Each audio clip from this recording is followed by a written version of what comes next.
You ever watch someone crumble right in front of you, not with fist or shouting but with silence and a badge? That was Karen. HOA president, queen of the cul-de-sac, standing frozen in our driveway while my wife held up her federal ID and calmly let her know she just made the worst mistake of her very well-manicured life. But that moment, man. That moment was years in the making. See, we moved to Maple Drive 15 years ago, chasing that slice of the American dream: neat lawns, fresh mulch, holiday flags, folks who wave when you walk your dog. It was quiet, structured, safe. Lisa and I thought we'd found our forever home. And back then, Karen. She was just the lady who made sure your Halloween lights came down by November 2nd. A little intense, maybe, but harmless. Or so we thought. Things didn't get messy until our son Jordan moved back home. Bright kid just graduated with a degree in computer engineering, first big job downtown. We were proud. He pulled into our driveway that first day in a modest little sedan, nothing flashy. Karen strode across the street like it was a social call. "Marcus, your boy looks so grown up," she said with a brittle, stretched smile. Then she added, all sweet and syrupy, "Just make sure he knows the rules around here, okay?" Like he was some stray dog, not a grown man. We laughed it off. Until 3 hours later, HOA violation email. Unregistered vehicle. Unauthorized resident. Jordan hadn't even unpacked his toothbrush yet. And that was just the beginning. It got weird real fast. Suddenly, everything Jordan did was a problem. His car door closing at 7 p.m. Noise complaint. A tiny college flag in the garage. Violation. Trash can a couple inches off from the curb. Warning letter. But get this, I measured that car. It wasn't over the line. Not even close. Meanwhile, Karen's buddies had trucks halfway on the sidewalk, flags the size of bed sheets, dogs barking at midnight.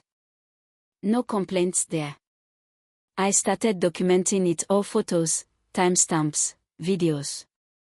It wasn't about rules. It was about control. And we were the target.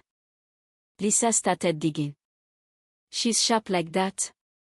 Found the name Wash and Associates on our violation letters. Karen's law firm. Turns out, they specialize in zoning disputes and municipal lobbying. Real estate power players. And her brother, Robert Wash. City Council. Handles zoning permits, HOA regulations, contract bids. That's when it hit us. This wasn't personal. It was political. We weren't breaking the rules, we were challenging the empire.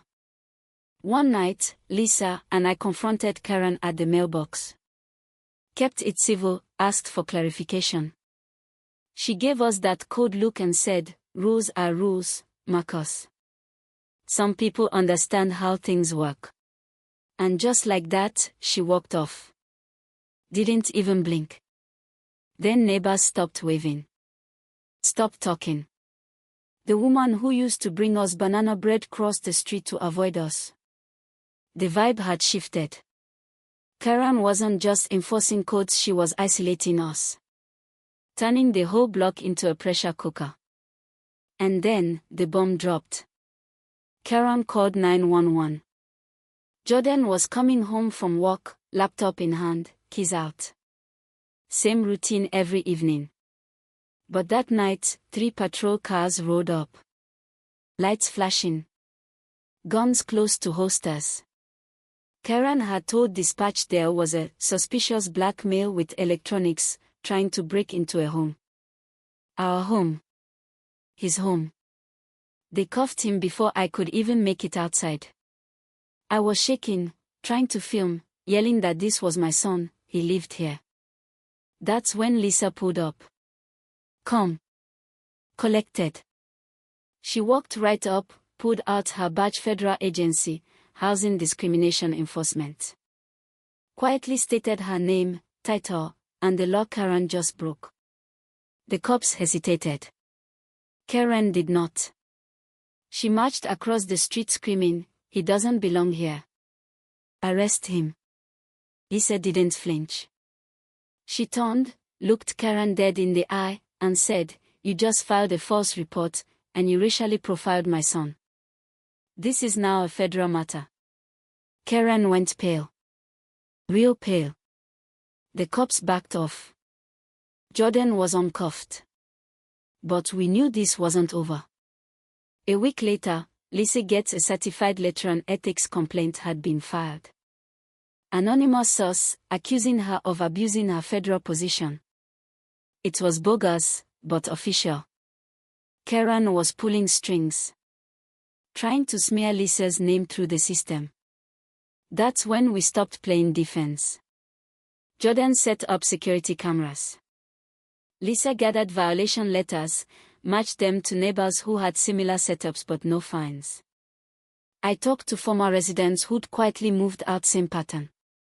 Karen would isolate, violate, then squeeze until people gave up and left. But the gold mine was the HOA financials. Lisa uncovered $80,000 a year for landscaping and a block with 10 trees. The contractor. Big-time donor to Robert Wash's campaign. Legal fees.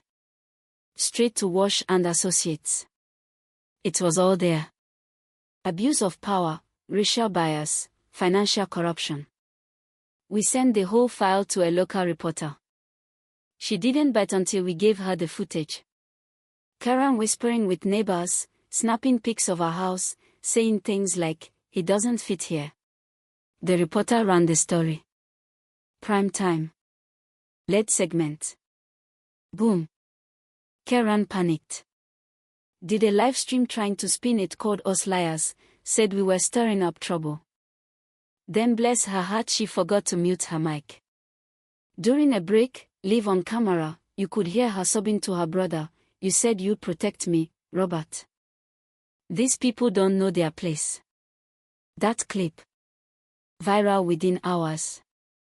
Karen got removed as HOA president. Her brother, scrambling, held a press conference blaming her entirely. Lisa was cleared, fully reinstated with back pay. And Karen? Well, last time we saw her, she was working checkout at Target. Jordan walked right up to her lane. Smiled. Said, "Thanks for showing me what it means to stand tall when someone tries to make you small." Karen's eyes welled up. She whispered, "I'm sorry." Jordan nodded. "I hope you mean it.